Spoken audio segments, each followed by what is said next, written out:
Right, we're back for part two, so let's get into it and get cracking. Right, like a wally, I've got steamed into doing these and totally forgot to film it. So what I'm doing, running a ridge round so far in, and then I'll reset the fence to take the rest out to here. So I've got two lines and a nice big rebate in the middle, and it's just going to be a fair bit of hand sanding in there just to get them done. That's on that one. I've just started on this one. This is when I remembered, come on, you need to film. So what I've got a little laminate trimmer set up. It's got just a straight bit in it, and set the fence, and all you do to start it is start the motor with it on a tilt, lower it down, and then just back and forward, and it'll bite in as you set off and you're on your way round. Like I say, that's where we're up to at the minute. So I'll set the camera up and then you can see how we get on just taking this round then. Right, that's a bit noisy and a bit dusty, so we'll just do as best.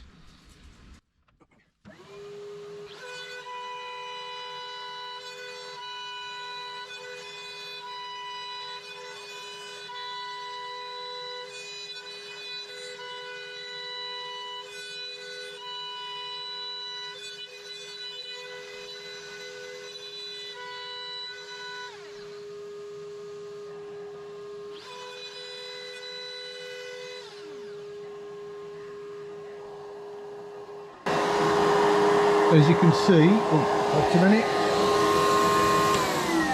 it's better, shut a bit of noise down. You can see that's putting his first channel in. Then once I've got this all the way around, reset the fence to take us up to that line, go round again, and that will give us nice wide bead. I'll get this one put round and then I'll come back when we're resetting the fence. Right, what we're going to try and do now is get the tip of the blade right on the edge, and then try and line that tip up with my pencil line. Too far, it's about there. Move the fence up to it.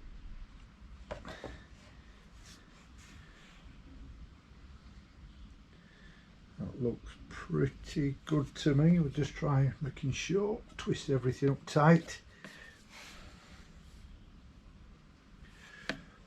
Make sure it's not, nope, that looks,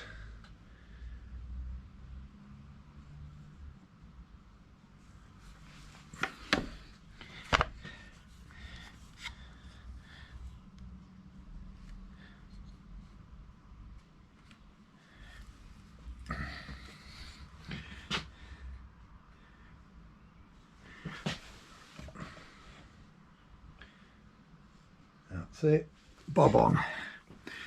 So now we've got that set, try not to move anything. Get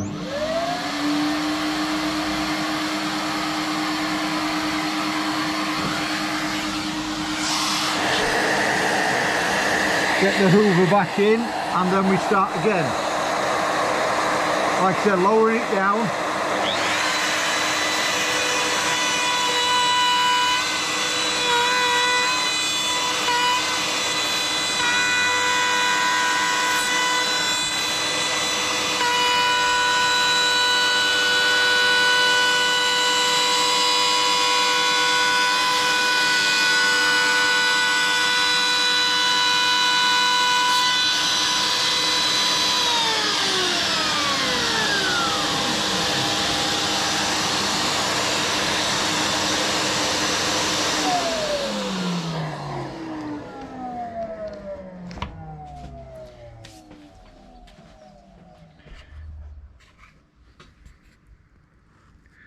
And as you can see, that's what I'm aiming for, the two little lines and then nice big rebate in the middle. And it's going to be a bit of a nightmare to sand, but we'll get it. And then we're going to follow that all the way round on both mirrors now, and when they're done I'll fetch you back and you can see how we've got on with it. And as you can see, that's what we've been aiming for, all the way round. Nice little rebate, so when they're just sanded in a little bit, ever so slightly rounded over just with sandpaper, that's all, and it's all painted up. That's going to look well, look very nice. I'll get the other one done and we'll crack on with some sanding. Right, just give this just a light hand sanding. Like I said, I've just knocked these sharp corners off. I don't know whether the camera will pick it up or not, might do.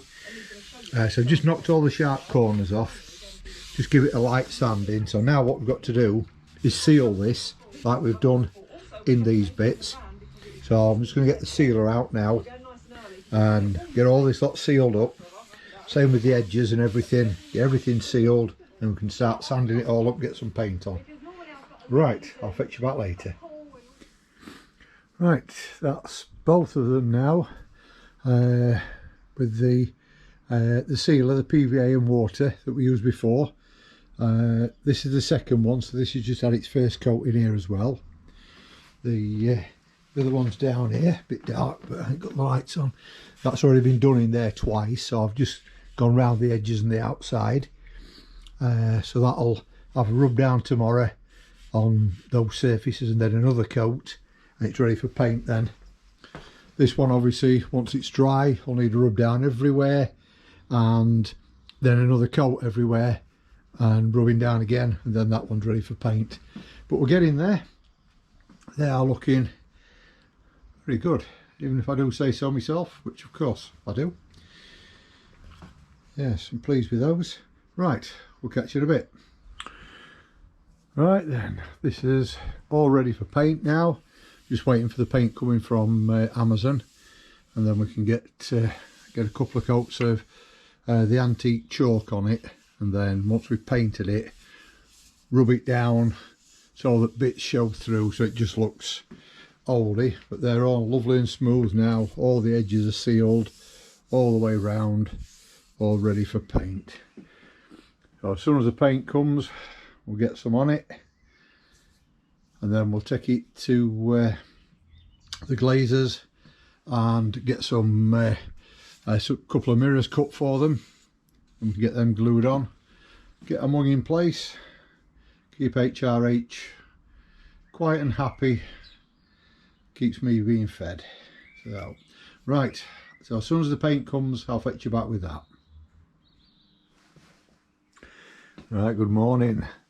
The paint has finally arrived for the mirrors, so we can now get on with them. So I've got them both set out. I'm going to put a light coat on the back because I'm not 100% sure whether, once I've glued the mirrors on, you might be able to see some of the brown reflected in the mirror. So I'm going to give the backs a quick coat and then get them flipped over and give the front 2 good coats, I think. We'll see how that goes, and then it's just a matter of sanding down then until I've got the desired effect that we want. Right, so I shall get these painted.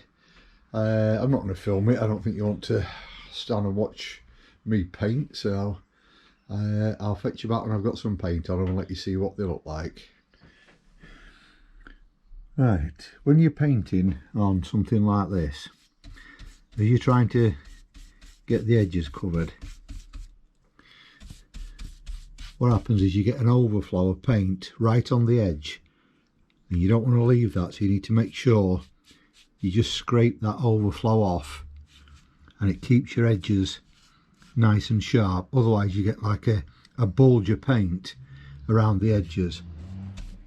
It's just something to watch out for when you're doing these things, because they are fiddly and take a bit of doing. So just take your time. I said, do your painting, then just make sure you scrape off the excess overflow paint and just keep all your edges nice and clean.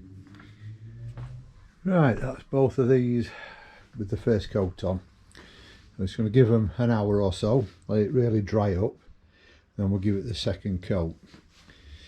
A little tip I got off a decorator was when you're using any sort of water-based paint, what happens is, I don't know whether this camera will pick it up, around the top you start getting dried clumps of paint as you're using it, and those bits come off your brush and go into your work.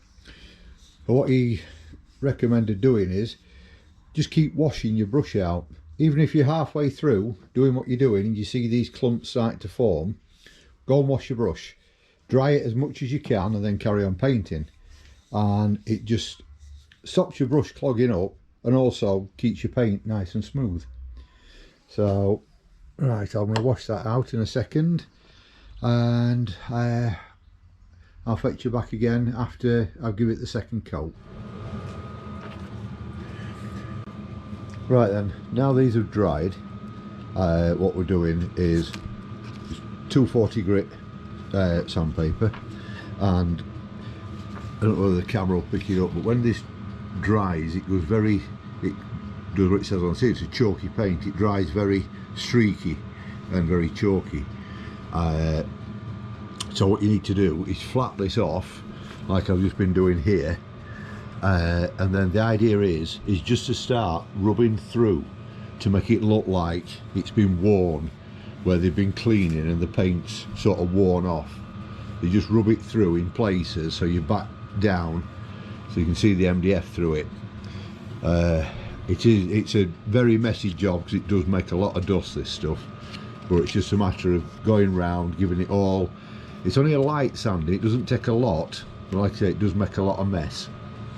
So I'll carry on doing this and then have a look and see what we think. If we haven't got enough showing through, rub a bit more and get it to just how I want it to look. So I'll fetch you back when I've got a bit more done. Same again, not sure if we're picking this up, but as you're rubbing you'll find, as I said, it's messy, so you've got lots of dust, and you'll find that as you're doing this you can't actually see how much you want to rub off, so you've got to be constantly on with hoovering the dust off so that you can see how far you want to rub. You don't want to just keep rubbing where you can't see through for the dust, because you'll end up taking too much off and spoil the effect. So you just want patches, as you can see here. I'm just going through and doing it where I want to go, you know, where I want it to show. If you're not taking all the dust off, you could be rubbing away and you could end up with a total bare patch there without realising it. So you just got to keep cleaning it off as you're going all the time, and it is a long, laborious task, but when it's done you've got the effect you want and it really does look nice. Right, what you've also got to remember is, I think we can pick this up, on the back as you're painting, obviously you get this build up right on the edges. You've got to remember to sand this off, otherwise when you put your mirror on you can have gaps all over. It's going to be sat on these ridges instead of flat to the wood. So I've just started just rubbing them off just with 120 grit in a block. So I'm just going to knock all these off, dust it all up, and then that's this one done, and move on to the next one. Right, these are all sanded off now. They've been cleaned up with the hoover and a wipe down, and what I'm doing now is just giving them a really good rub down with a tack rag, which is a sticky cloth that just picks all the remnants of fine dust off the material, and then we can start spraying them with lacquer.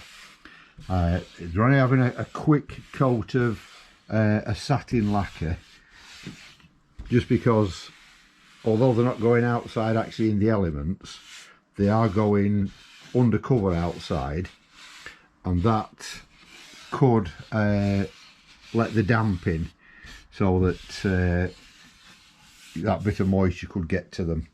So we're just going to seal them with a satin lacquer. Hopefully it'll not be too shiny, So we'll get it all prepped up, and then I'll get some lacquer on and show you what it looks like. Right, there we are. That's them cleaned up. They've had a couple of coats of lacquer, a pair of them there, all done. Might see a bit of shine on, but that shine will go, it's where it's still wet. We've just used this clear satin lacquer.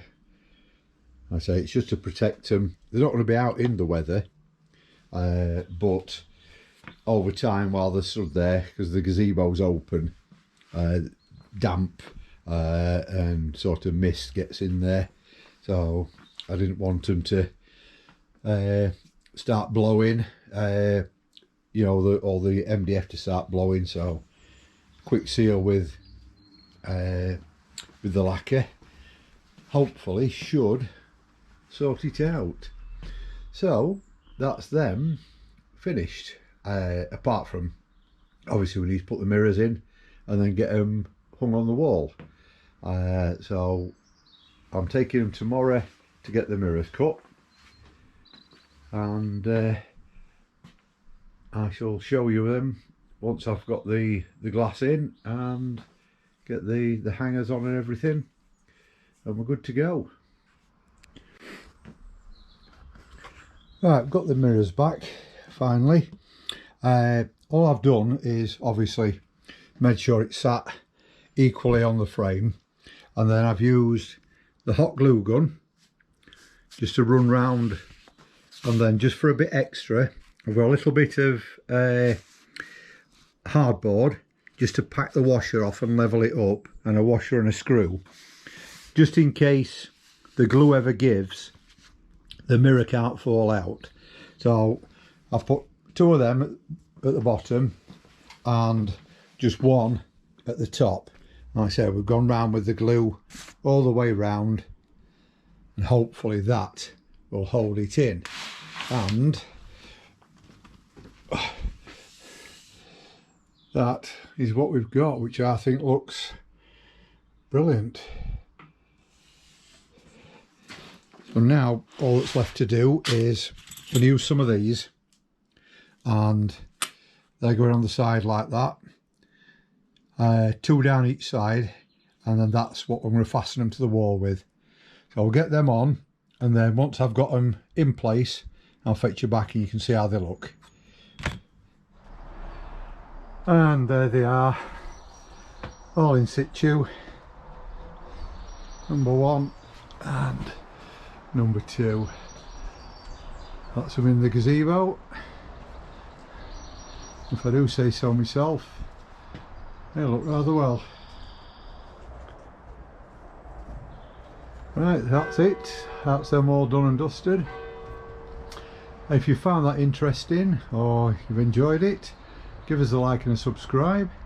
If you've got any questions at all, if you want to know anything, if I've missed something, just drop us a comment and I'll get back to you as soon as I can.